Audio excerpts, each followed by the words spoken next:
পুরান ঢাকার ইসলামবাগ চেয়ারম্যান ঘাট এলাকায় একটি বহুতল ভবনে লাগা আগুন ভয়াবহ আকার ধারণ করেছে। বুধবার 17 ডিসেম্বর দুপুর 1:30 অগ্নিকাণ্ডের খবর পায় ফায়ার সার্ভিস। এরপর দুপুর 1:50 ঘটনাস্থলে পৌঁছে আগুন নিয়ন্ত্রণে কাজ শুরু করে ফায়ার সার্ভিসের 6টি ইউনিট।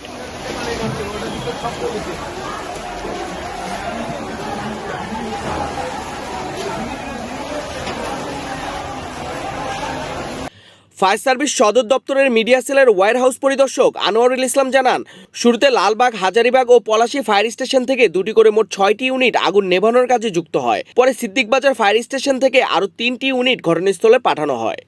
আগুনের ভয়াবহতা বিবেচনায় পরবর্তীতে আরও 2টি ইউনিট যুক্ত করা হয়। সব মিলিয়ে বর্তমানে 11টি ইউনিট আগুন নিয়ন্ত্রণে কাজ করছে।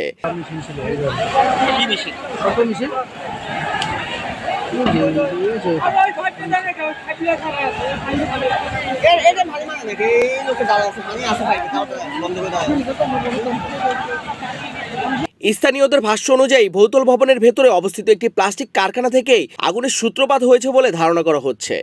তবে সরু গলির কারণে ফায়ার সার্ভিসের গাড়ি ঘটনাস্থলের ভেতরে প্রবেশ করতে পারছে না।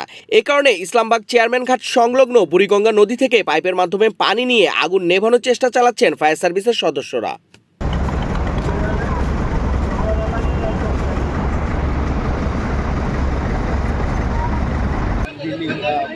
পাশাপাশি মানুষ তারা কিন্তু বিভিন্নভাবে তারা সাহায্য সহযোগিতা করছে। ফায়ার সার্ভিসের সদস্যরা তারা কিন্তু পার্শ্ববর্তী যে বিল্ডিংগুলো রয়েছে সেগুলো ছাদে উঠে পানি দিচ্ছে। এমনকি যে ঘটনাস্থলের পাশের ভবনগুলো থেকে দেখা গেছে আগুন বহুতল ভবন ছাড়িয়ে আশেপাশের ছোট ছোট বাড়িতেও ছড়িয়ে পড়েছে।